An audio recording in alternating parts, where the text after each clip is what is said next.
Bonjour, bonsoir à toutes et à tous. Petite vidéo spéciale horreur aujourd'hui, donc spéciale Halloween. Hein. Je tenais à rendre hommage à cette fête par le biais de cette vidéo. Donc je ne vais présenter que des films d'horreur, gore, dégueulasse, où le sang coule à flot. On va commencer tout de suite avec une petite présentation d'une figurine que j'ai depuis peu de temps. Je vous la présente tout de suite.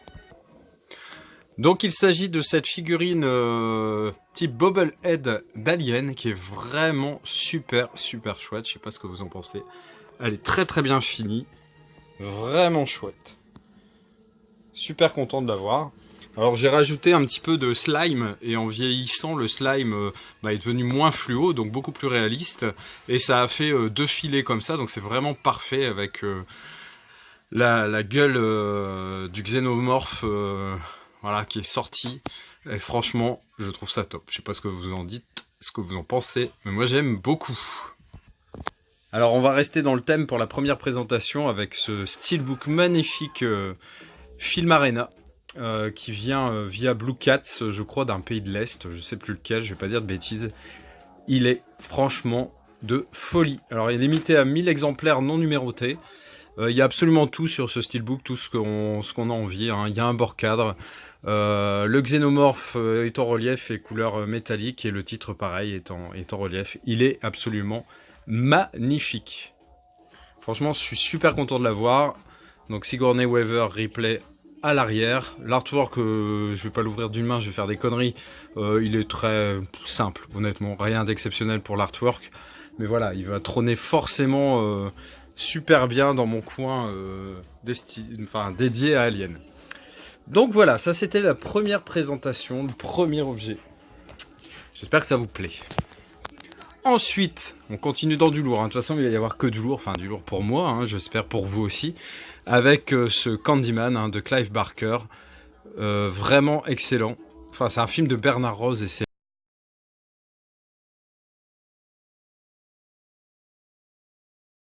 Donc, l'histoire, vous le savez, ce que c'est. Hein, il faut pas dire Candyman devant un miroir, un être maléfique, un slasher horrifique, vraiment excellent. Et donc cette édition ESC film culte édition est vraiment très chouette. Alors j'avais acheté il y a un moment, mais je vous l'avais toujours pas présenté, le Halloween nouvelle version, hein, toujours avec Jamie Lee Curtis. Où le tueur cette fois-ci va exercer ses meurtres en 4K. Franchement, j'ai hâte de le voir. J'ai pas encore trouvé l'occasion, je vous avouerai, mais ça ne saurait tarder. Franchement, c'est le genre de film que j'ai envie de me faire sur cette période, hein, d'ailleurs. Ça tombe, on ne peut mieux. Ensuite, Father Day. Je crois que c'est Valentin des Associés du Diable qui en a parlé il n'y a pas super longtemps. En gros, il y a un tueur qui officie particulièrement une date bien précise, qui est la fête des pères. Donc cette fois-ci, il y a un fils qui est décidé à venger son père, donc il attend le tueur de pied ferme. Il paraît que c'est un film bien barré et plutôt marron. Même si, toujours horrifique. The Children, des enfants qui font vraiment peur. Alors ça, je l'avais en DVD.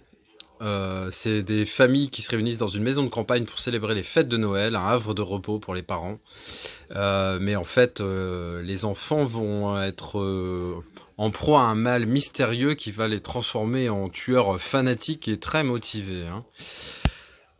Le Prince des Ténèbres, film de John Carpenter, un des seuls qui me manquait, donc un des seuls, il m'en manque plusieurs, mais ça c'était quand même un de ceux que je voulais avoir, et j'attendais des baisses de prix, donc là c'était 2 Blu-ray pour 15 €, donc c'est une très belle offre, pour une version restaurée bien sympa. C'est une histoire de possession, hein, donc on va voir ce que ça donne, avec toujours la musique omniprésente de Sir John. Viral, quelque chose vous ronge de l'intérieur. Donc les producteurs d'American Nightmare et Sinister. Ça a l'air pas mal entre film post-apo et invasion alien, hein, enfin voilà. On m'en a dit du bien, je sais pas si vous l'avez vu, n'hésitez pas. La Maison de Cire, j'ai vachement bien aimé, y a Paris Hilton notamment dedans, qui prend cher. Il y a des scènes vraiment gore, hein, je pense notamment par la grille près de la station-service, je crois, avec la pince. Enfin bref, il y a vraiment de très très bonnes choses. C'est hyper bien fait. Et pareil, j'étais vraiment content de le trouver cette fois en Blu-ray. Blair Witch, c'est le remake du fameux film Projet Blair Witch, hein, qui avait fait un carton à l'époque. Je sais pas si vous vous souvenez. Moi, tout le monde parlait de ce film. Hein. C'était un peu révolutionnaire en full footage. Et ça, c'était vraiment très très novateur. On se souvient, il y a eu pas mal de parodies aussi avec les Scary Movie, etc. Voilà, ça c'est le remake qui a bonne presse. Chambre 1408 avec John Cusack et Samuel L. Jackson. En fait, en gros, l'hôtel possède énormément de chambres, mais la 1408 n'est pas louée pour une raison bien particulière, c'est qu'il s'y passe des choses vraiment paranormales. Et le héros du film va décider d'affronter les éléments et de louer cette chambre. Us, donc film de Jordan Peele, donc celui qui a fait Get Out. Alors, disons que ce film, s'il n'avait pas été à un prix très raisonnable, je ne l'aurais pas pris parce que je n'aime pas du tout la façon de voir le cinéma de Jordan Peele. Enfin, pas dans son côté artistique, hein, mais dans sa vision des choses. Il est un peu trop pro-black, mais dans le sens extrême, c'est-à-dire qu'en fait, pour contrecarrer ce qu'il imagine, ce qu'il voit comme du racisme, lui, il le fait dans l'autre sens, c'est-à-dire que ses héros, il l'a dit lui-même, ne seront que noirs, et il n'imagine pas un seul instant engager un acteur blanc pour avoir le rôle principal de ses films. C'est chaud. Hein.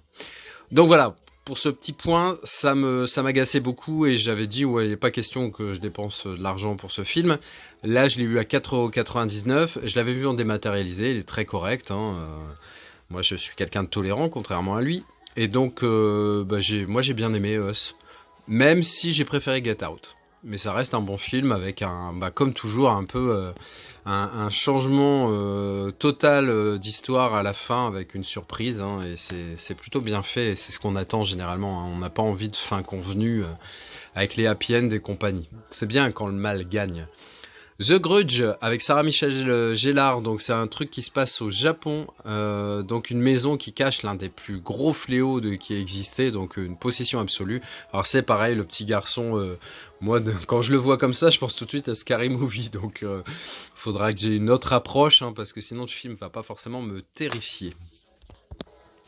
Alors je vous ai déjà présenté 12 films, alors le 13e ce sera le Baba Yaga. Donc en gros, elle frappe un coup pour vous tourmenter, elle frappe deux coups pour vous emporter. Une fille et sa mère qui vit dans une maison, les relations sont très difficiles. La fille dit qu'il y a un être malsain qui rôde dans cette maison et qui vient la tourmenter. La mère ne la croit pas une seconde, mais très vite elle va s'apercevoir qu'il se passe des choses pas très normales dans la maison. Cannibal Holocaust, je crois que c'est un film italien, donc film culte, hein, culte dans le sens où oui, c'est un film qui a choqué énormément de monde, hein, donc effectivement des espèces d'explorateurs, alors je sais plus ce qu'ils foutent exactement dans cette région d'Amérique du Sud, mais toujours est-il qu'ils vont être pris à partie avec une tribu cannibale. Je l'ai pas revu, je l'ai vu, il me semble en VHS, mais ça fait 20 ans au moins, voire 30. Donc je sais pas du tout ce que donne le Blu-ray et puis si le film va toujours avoir son petit effet. Très beau steelbook, toujours, que je vous avais toujours pas présenté, Evil Dead 2. Alors j'aime beaucoup le premier, moi le premier, c'est un souvenir déjà d'anniversaire. La première fois que je l'ai vu, c'était pour mes 13 ou 14 ans. Un mercredi après-midi, j'avais invité une copine et 2-3 copains. Et on s'est maté de mémoire Le Retour des Morts Vivants et Evil Dead, le premier.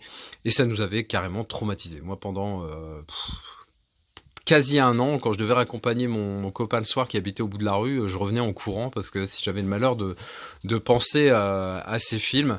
Donc Evil Dead 2, il est très bien, un peu plus tourné comique. Encore voilà, petit Raoul qui marche sur le parquet avec ses petites griffes acérées comme Freddy Krueger. Et donc Evil Dead 2, il est un peu plus comique, comme le 3 d'ailleurs. C'est un peu la tournure qu'a pris la licence avec Bruce Campbell. Et j'aime les trois pour des raisons différentes, parce qu'ils sont vraiment très différents tous les trois. Excusez-moi. Alors là, ça va être vraiment d'une spéciale massacre à la tronçonneuse. Je vais vous présenter 4 Blu-ray. J'avoue que je vais pas pouvoir épiloguer parce que l'ordre dans lequel ils sont sortis, dans lequel il faut les regarder et tout, c'est très compliqué. D'ailleurs, il faudra que je me ré-renseigne. Je l'avais fait une fois, mais j'ai complètement oublié. Faudra que je me ré-renseigne pour faire ça intelligemment. Donc je vous les présente, il n'y a pas d'ordre particulier. Donc le premier, c'est Massacre à la tronçonneuse 2 avec Dennis Hopper. Voilà, je vais passer très vite parce que voilà, Massacre à la tronçonneuse, on sait un peu ce que c'est, hein, Leatherface. Ensuite, ce film, Massacre à la tronçonneuse. Ensuite, on a Massacre à la tronçonneuse, le commencement. Alors, on pourrait croire que le commencement... eh ben non, avant le commencement, il y a quand même quelque chose. Leatherface, les origines du tueur. Donc là, on va voir Leatherface jeune, qui a manié, au lieu d'apprendre ses tables de multiplication, il a appris à manier la tronçonneuse. C'est pas courant. Hein. Par contre, ça marche qu'avec une tronçonneuse thermique. Hein. Une électrique, on est vite embêté avec le fil limité par la longueur. C'est pas très drôle, je sais.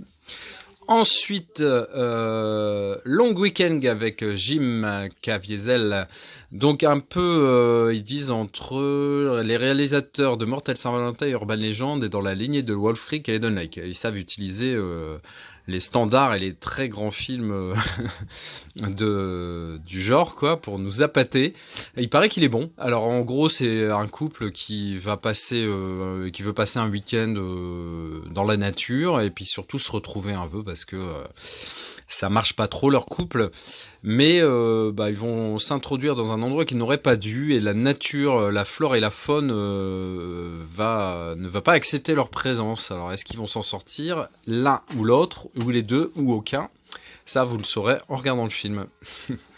Le vaisseau de l'angoisse. Alors, on dit que quand on trouve un vaisseau abandonné de son équipage dans les eaux territoriales, il devient vôtre. Mais il y a des fois où il faudrait mieux pas tomber sur des bateaux, et en tout cas, certainement pas sur celui-là.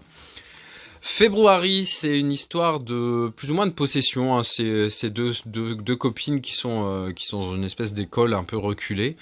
Et il va se passer des drôles de choses, surtout pour l'une d'elles, et l'autre va les vivre aussi par conséquence. Hein. Donc February, pareil, on m'en a dit du bien, mais pas vu. Alors j'ai le Butcher 1 en DVD, et là j'ai trouvé le 2, donc Butcher, je crois que ça veut dire le boucher. Donc c'est le titre, je crois qu'il n'y a pas besoin d'en dire plus pour savoir de quoi ça parle. Il paraît qu'ils sont bien faits et bien gore. Et j'ai aussi chopé le 3, donc c'est assez rigolo avec ce doigt de pied. Ah ben non, il y a 1, 2, 3, 4, 5, il y a bien les 5 doigts de pied, c'est juste que le pied n'est plus raccroché à une jambe. C'est ça la subtilité. Pathologie, alors c'est avec Alyssa Milano également. Hein, alors que dire de ce film de souvenirs? Ça se passe dans une fac de médecine où ils viennent juste. Enfin, ouais, ça doit être une fac de médecine. Et ils vont en gros élaborer un petit concours à élaborer le meurtre parfait, je crois. Un truc du genre. Pareil, bonne réputation ce film. Alors, Elijah Wood a su sortir de son personnage de Frodon, et il a fait d'excellentes choses. Dont Maniac, donc film d'Alexandre Aja. J'ai vu Kroll d'ailleurs il y a pas longtemps. C'était pas mal. Et puis film d'Alligator, ça fait toujours plaisir. Sponsorisé par Lacoste. Et donc, Maniac, en gros, c'est un mec qui a une vie de merde, hein, qui a un magasin de mannequins, je crois. Et puis, il va rencontrer une fille, ça va être l'amour fou, mais il va vite se rendre compte qu'il est complètement obsédé par cette fille, hein, mais de façon maladive. Et ça va révéler surtout en lui une aptitude et une envie de traquer et de tuer. Voilà, en gros. Maniac. Jennifer's Body avec Megan Fox. Ils ont sorti un beau Metal Pack à la Fnac d'ailleurs, je me suis tâté, mais bon, il y a un moment, faut faire des choix et j'ai décidé d'être raisonnable. Drôle, gore et sexy, Dixit, Mad Movies. Je pense qu'effectivement, ça dit tout. Deux petits films de requins.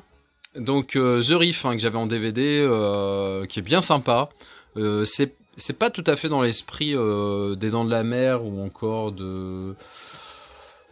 des autres films qu'il y a eu, Instinct de survie, etc. Ça joue plus sur la peur, et on voit pas forcément énormément le requin, mais en gros, quand on sait qu'on est dans des eaux infestées probablement de requins blancs, il y a de quoi flipper. Hein. D'ailleurs, moi, je suis toujours pas remis des Dents de la Mer depuis gamin. Si dès que j'ai plus pied et que je nage en pleine mer et que je commence à penser à ça, je peux vous dire que je nage super vite. Pour rentrer, je suis encore sur le sable, je suis déjà sur le sable que je suis encore en train de nager. Je suis con des fois, c'est nul. Ensuite, dans l'offre, tout à l'heure, je vous ai présenté, je sais plus ce que c'était le film, oui, Prince des Ténèbres. Donc le deuxième que j'ai choisi de prendre, c'est Les Dents de la Mer 3, parce que j'avais le 1 et 2 en DVD, mais pas le 3 et 4. Donc il y avait le 4 aussi, mais je voulais prendre que 2 films, je voulais pas en prendre 50 000.